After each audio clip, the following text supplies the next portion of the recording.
실질적으로 부딪히는 문제가 먹고 사는 문제, 그 문제입니다.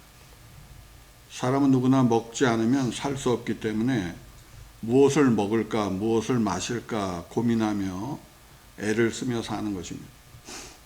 사람의 몸은 에너지가 필요하기 때문에 매일같이 먹어야 되죠. 그래서 사람은 본능적으로 먹을 것을 찾게 되어 있고, 또 더 나은 환경을 마련하고 미래를 대비하기 위해 있는 것을 자꾸만 저축하게 되어 있어요. 이와 같이 먹고 사는 문제는 단순한 선택이 아닌 생존의 문제이며 매우 절박한 현실의 문제입니다. 오늘 우리가 읽은 말씀은 먹고 사는 문제와도 연결된 그런 말씀이죠. 오병이어의 기적은 어린아이가 가진 떡 5개와 생선 2마리를 통해 놀라운 역사가 일어난 사건입니다. 예수님께서 갈릴리 호숫가에서 말씀을 전하실 때 수많은 사람들이 몰려다녔어요. 갈릴리 호수에서 하면은 그쪽으로 왔고, 또 이방 땅으로 가면 또 그쪽으로 따라왔어요. 말씀을 향한 갈망이 있었던 것 같습니다. 그날 모인 무리는 남자만 5,000명이라 그러니까 여자, 어린이 합치면, 여자들, 어린이 합치면 10,000명이 넘는 그런 인원이었을 것입니다. 그렇게 많은 사람들이 하루 종일 말씀을 듣다가 저녁이 됐어요. 해가 저물어 가고 광야 같은 장소에 먹을 것이 마땅치 않았습니다. 바로 그때 예수님이 물으셨죠. 우리가 어디서 이 사람들을 먹이겠느냐? 이 질문은 단순히 음식을 마련하는 방법을 질문한 것이 아니라 제자들의 믿음이 어떤가를 드러내고자 하신 것입니다. 왜냐하면 예수님은 어떻게 하실지 이미 알고 계셨으니까. 오늘 말씀은 우리가 중요하게 여기는 먹고 사는 문제가 단지 경제적 문제가 아닌 믿음의 문제라고 하는 사실을 알려주시고 계시죠. 하나님께서는 우리의 필요를 아시기 때문에 그분께 아뢰고 믿음으로 살아갈 때 먹고 마시는 문제까지 그분의 은혜로 살아야 함을 일러주시는 것입니다. 오늘 말씀은 어떤 문제라도 하나님께 맡기고 믿음으로 살아가는 성도님들이 다 되시기를 축원합니다. 먼저 믿음이 있음에도 불구하고 어떤 문제를 돈으로 해결하려고 하는 그런 사람이 있어요. 믿음은 있어요. 근데 문제가 발생하면 돈으로 해결하려고 그래요. 그러니까 예수님께서 어디서 떡을 사서 이 사람들을 먹이겠냐라고 물으셨을 때 빌립이 가장 먼저 대답을 했는데 7절에 보면 각 사람으로 조금씩 떡을 줘도 200데나리온의 떡이 부족하리이다. 그러니까 한 200만 원어치 사야 됩니다. 그 말이에요. 그는 상황을 계산했고 비용을 산출했으며 결론을 내렸죠. 결론이 뭡니까? 돈이 부족하다 이 말이죠. 한마디로. 모든 말의 끝은 뭐예요? 돈이 부족하다. 빌립의 대답은 합리적인 판단이었죠. 10,000명이 넘는 사람을 먹이려면 엄청난 비용이 필요한 것은 사실입니다. 그의 계산은 틀리지 않았어요. 문제는 계산 자체가 아니라 그 사람이 계산을 했다는 것입니다. 계산만 했어요. 그는 예수님의 능력보다 계산이 앞선 사람이라. 그래서 어떤 사람은 믿음보다 재정이 앞서고 가능성보다 한계를 앞세우는 사람이 있어요. 오늘날 우리 역시 빌립과 크게 다르지 않습니다. 우리는 어떤 문제가 생기면 돈으로 해결할 수 있나 없나 따집니다. 손익을 따지고 가능성과 불가능을 숫자로 판단하죠.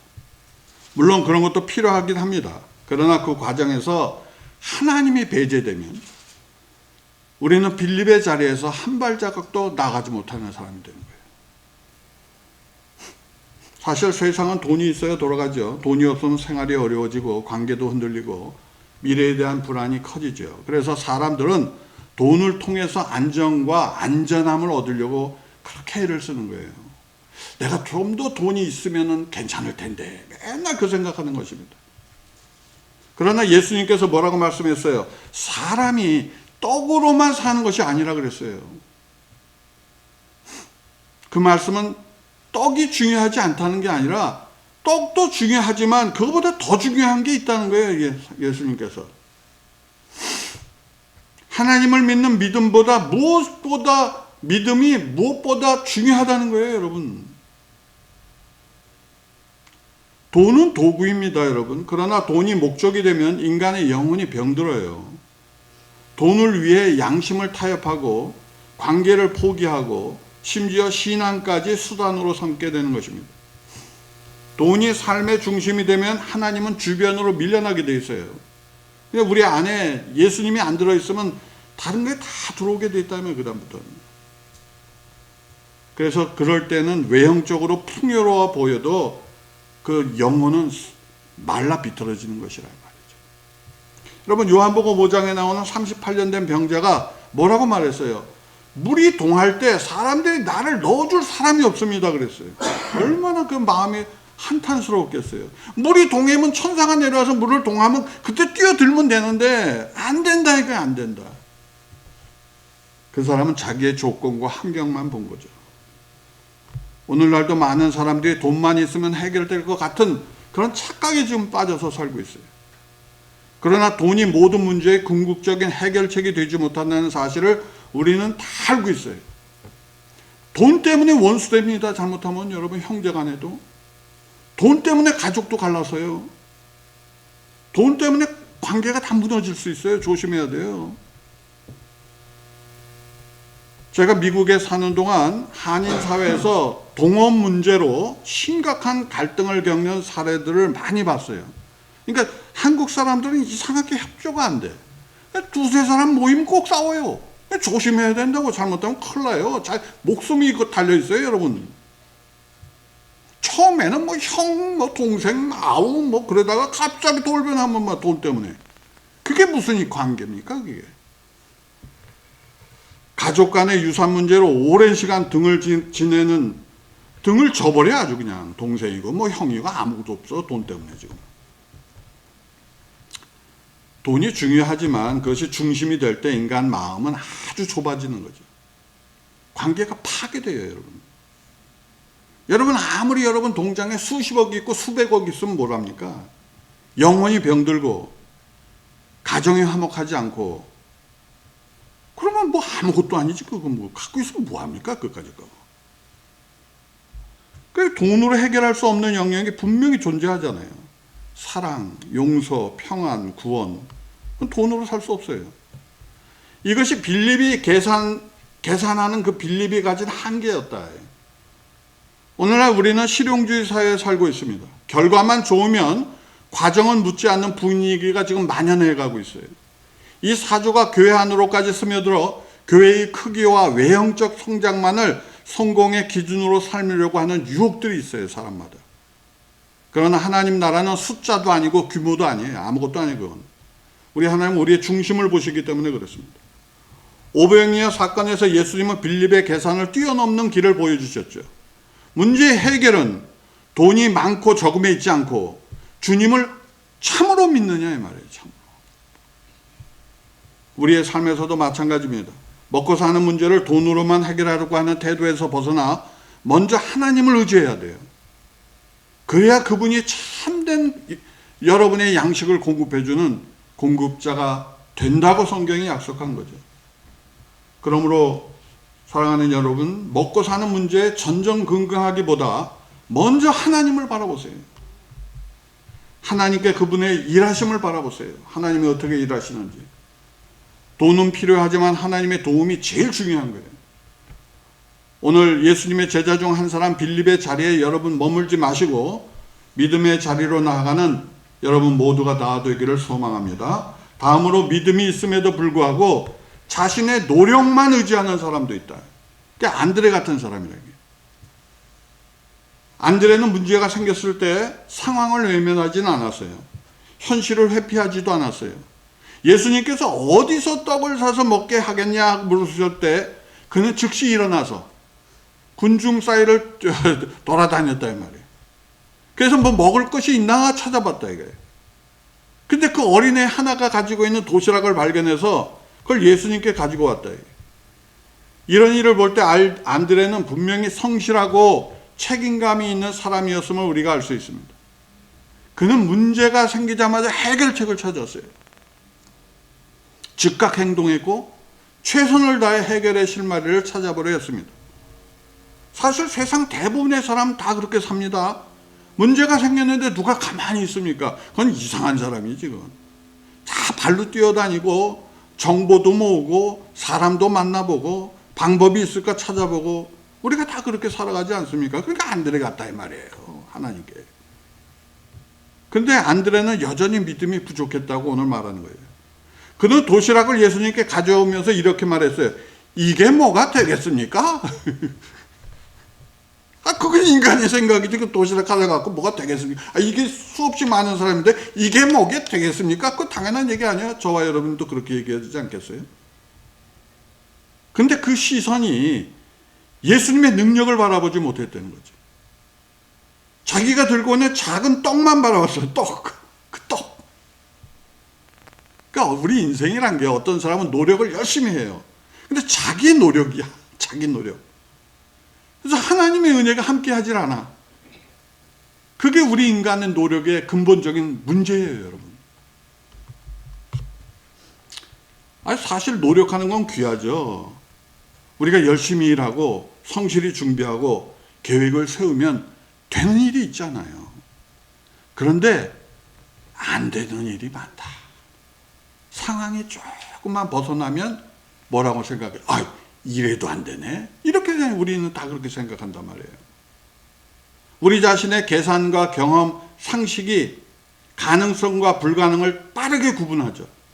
그리고 판단이 반복될수록 우리는 점점 믿음이 작아지죠. 왜? 계속 살면서 봤잖아. 이것도 안 되고 저것도 안 되고 이렇게 계속 믿음은 작아지는 거예요. 안드레는 도시락을 예수님 앞에 내려놓고 자신이 할 일을 다 했다고 생각했어요. 더 이상 할 것이 없다 그랬어요.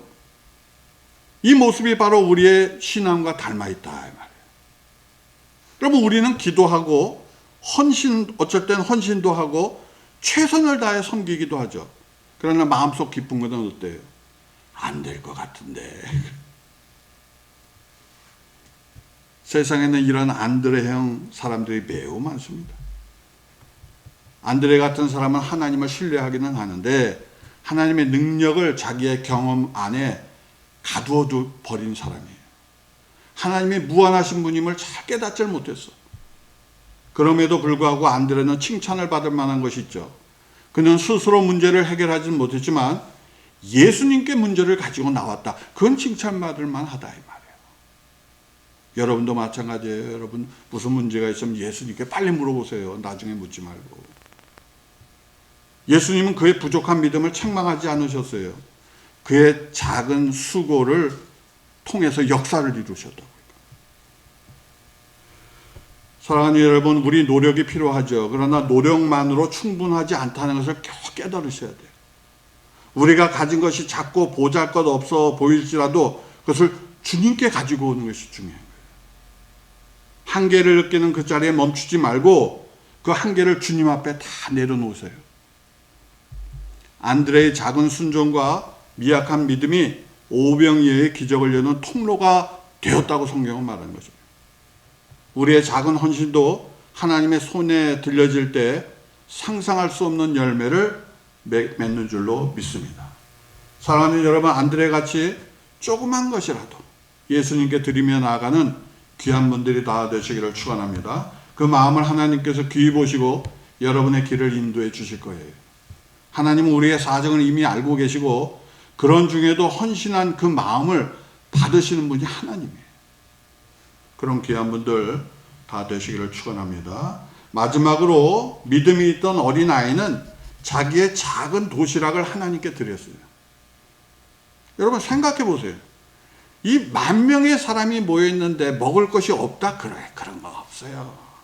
다 뒤로 감추고 있지, 다 뒤로. 남자가 5,000명인데 여자아이까지 합치면 10,000명인데 그 많은 사람 가운데 먹을 것을 조금이라도 다 갖고 있었어요, 다. 근데 문제는 뭐냐?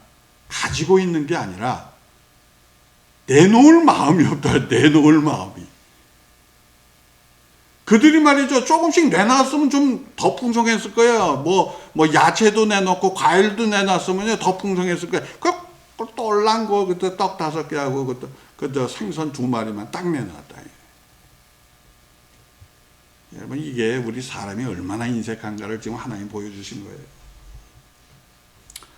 아, 우리 식구가 몇 명인데 다들 그렇게 생각했을 거예요. 근데 그 손에 쥐고 있던 한 어린아이가 자기 것을 딱 드렸잖아요. 그게 믿음이라고 성경은 말합니다. 사실 우리가 사는 세상은 나누는 믿음보다 인색함이 더 크죠. 내가 더 많이 가져야 한다고 생각하고 끝까지 붙잡고 놓지 않아요. 그냥. 근데 사실 이런 인색한 마음은 가난해서 생기는 것이 아니에요. 그건 두려움에서 생기는 거죠. 앞으로 어떻게 할 텐데 이거 꼭 쥐고 있어야지. 그냥 다들 그렇게 생각한다고.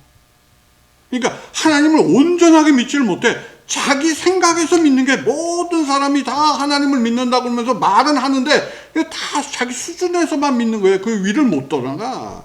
그 공중으로 올라가야 되는데 못 올라가요, 다. 그러나 한 어린아이는 달랐죠. 그냥 자신이 먹을 도시락을 기꺼이 예수님께 드렸어요. 보리떡 5개와 생선 2마리가 5,000명한테는 말이 안 되지만 그 아이에게는 아마 2번은 나눠 먹었을 거예요, 그에게. 그럼에도 불구하고 아낌없이 내놓았다 한 것이 바로 그 천국에 합당한 마음이라는 거예요. 예수님께서 뭐라고 말씀하셨습니까? 너희가 돌이켜 어린 아이들과 같이 되지 않으면 결단코 천국에 들어가지 못한다 그랬어요. 어린아이의 마음은 개선하지 않는 마음이에요. 하나님을 믿는 마음이에요. 손해보는 것을 감수하는 마음이죠. 그런 마음으로 우리가 살아야 되지 않겠습니까? 사랑하는 여러분, 여러분은 인색한 사람입니까?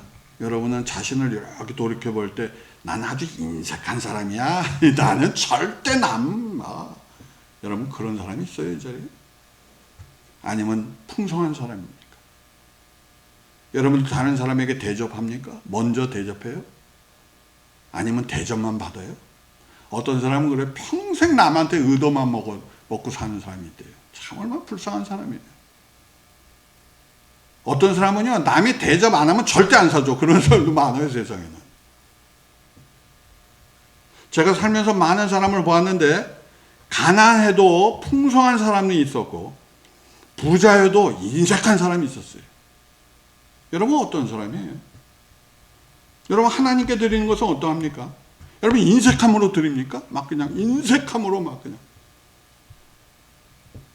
제가 미국에서 아르바이트 할 때인데 1990년 초에 흑인들이 있는 리커스토어에 가서 일을 했어요. 왜냐면 돈은 없고 먹고는 살아야 되지. 리커스토어에서 일을 했는데 아주 위험 지역이요. 거기 총소리가 나는데요, 그 지역은. 근데 그때 교회에 다니는 흑인들이 종종 그 리커스토어에 왔는데 그중 한 사람은 자기가 매주일 교회에 가는데 자기는 딱 헌금을 25센트를 준대. 하나님께 딱 25센트. 내가 그 사람을 딱 보면서 쿼터가 큰 돈인가? 내가 속으로 참 인색하구나 내가 그랬어요. 사람 무슨 인색하면 못 버려요, 그 사람. 다윗 시대에 다윗이 피난 다닐 때 나발이라는 사람에게 도움을 청했죠. 그때 나발이 인색한 마음으로 다윗이 누구냐? 어찌 내 떡과 물과 고기를 알지 못하는 자들에게 주겠느냐라고 떠벌렸어요. 그 말을 들은 다윗이 그를 죽이려고 갔어요. 근데 도중에 하나님이 그를 쳐버려서 바로 죽었어요. 인색함으로 하나님이 책망해버린 거예요, 그 사람. 그러면 인색함은 아무 도움이 안 돼, 그 사람은. 누가복음 12장에 나오는 부자를 보십시오. 소출이 많았어. 창고를 더 크게 줬어. 그는 자신에게 이렇게 말했습니다. 내 영혼아, 이제 평생에 먹을 것을 내가 쌓아놨으니 이제 편히 쉬고 놀자 했는데 그날 저녁에 죽었다는 거예요. 그날 저녁에. 하나님이 뭐라고 그러셨어요? 그 사람한테. 이 어리석은 자야. 자기 생각만 했으니까 어리석은 자야. 하나님이 생각이 없으니까, 하나님에 대한 생각이 없으면 그 사람은 어리석은 사람이에요, 여러분.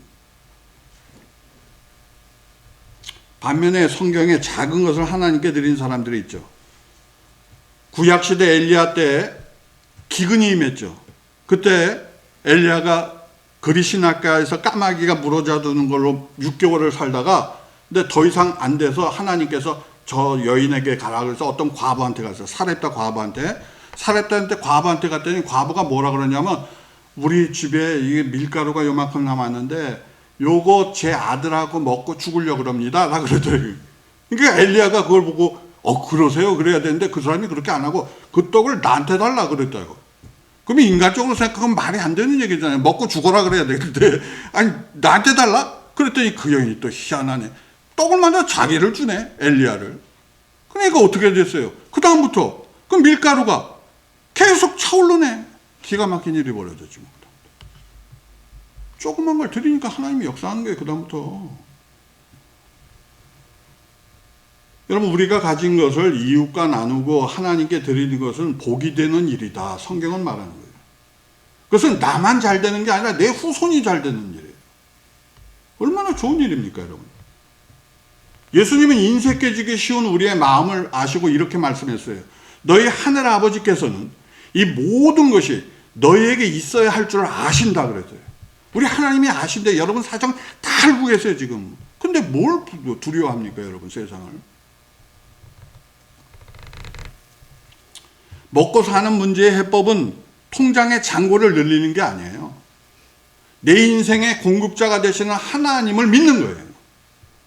내가 내 인생의 주인이 되는 것이 아니라 그분이 내 인생의 주인이 되시면 되는 거예요. 여러분 시계가 고장나면 집에 있는 온갖 도구를 사용해서 고칠 수 있습니까? 안 돼요. 안 되면 어떻게 하느냐? 전문가를 찾아가야 돼. 그러면 전문가가 고쳐줘요.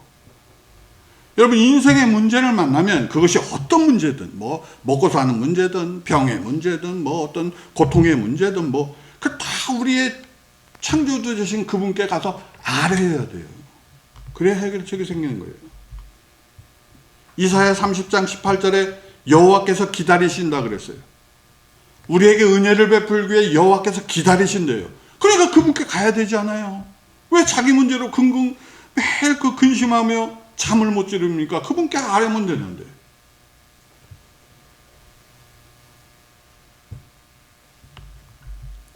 믿음은 작은 것을 드리는 데서 시작하는 거예요. 예수님은 내 손에 있는 것이 무엇이냐라고 물으십니다. 많이 가져야 드리겠습니다. 그런 거 없어요, 여러분. 이 세상은 그런 게 없어요. 아무리 가져도 다 부족해요. 여러분 여러분 혹시 수중에 여러분 100만 불이 있어도 안 돼, 이건 아직 멀었어. 그렇지 누가 100만 불을 갖고 난 넉넉해. 그런 사람이 어디 있습니까? 오늘 내 손에 있는 것 그것을 가져오는 거예요. 모세의 지팡이도 그러했죠. 사르밧 과부의 가루 한 움큼도 어린아이 도시락도 다 하나님의 손에 잡히면 그것이 역사하는 거예요.